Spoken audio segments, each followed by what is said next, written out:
There were no alarms, no emergency meetings, no urgent messages marked high priority. Most people didn't even notice the decision when it happened. And that's why it worked. For a while. Because the most dangerous decisions don't announce themselves. They blend in. They look ordinary. They look reasonable. Section 1, a system under quiet pressure. The system wasn't failing. That matters. It was still functioning. Still delivering results. Still defensible. But the margins were thinner than before. Deadlines felt tighter. Resources felt stretched. Mistakes felt more expensive. Nothing dramatic. Just enough discomfort to start conversations. And when pressure arrives slowly, people don't look for transformation. They look for relief. Something modest. Something sensible. Something that doesn't scare anyone. Section 2, the decision that sounds responsible. The proposal didn't feel risky. It wasn't framed as a shortcut. It was framed as a temporary adjustment. A way to stabilize things. Not a permanent change. Not a new direction. Just a small shift. Something that could be undone later. And because it sounded reversible, it didn't feel dangerous. People nodded. Because nothing about it sounded wrong. Section 3, why temporary is a trap. Temporary decisions have a unique power. They lower resistance. People accept things they would never approve permanently, as long as they believe there's an exit. We'll revisit it. We'll monitor the impact. We'll change course if needed. Those phrases do something important. They replace responsibility with reassurance. Once reassurance exists, urgency disappears. And when urgency disappears, systems drift. Section 4, the system learns the wrong lesson. Here's the part nobody plans for.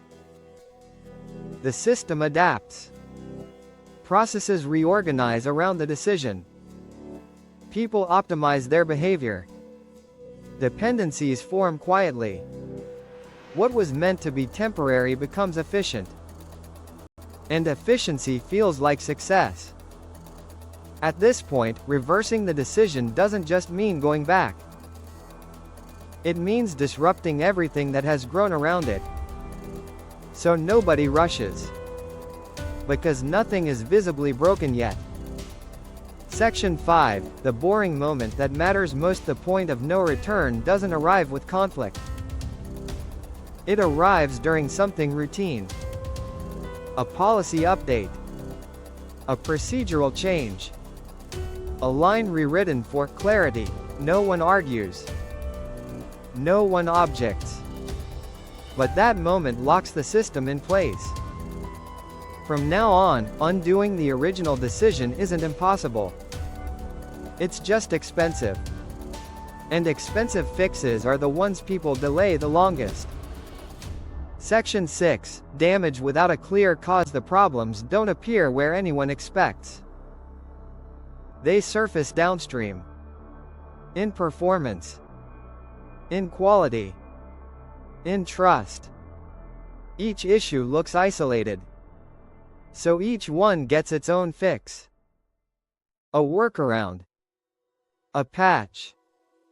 A compromise. No one wants to connect them back to the original decision. Because that decision once felt responsible. Section 7, when reversal costs more than failure. Eventually, the truth becomes hard to ignore. But fixing the system now requires more than effort. It requires admission. Admission that the warnings were right, the decision aged badly, the exit was missed, and that admission carries a cost. Reputational. Political. Personal. So the system stays as it is. Not because nobody understands the problem, but because understanding arrived too late. Closing, the pattern. Looking back, the mistake is obvious. But at the time, this wasn't recklessness. It was careful, measured, defensible. That's the danger.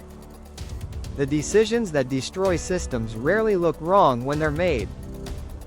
They look reasonable. Right up until the moment they can't be undone. This was the point of no return.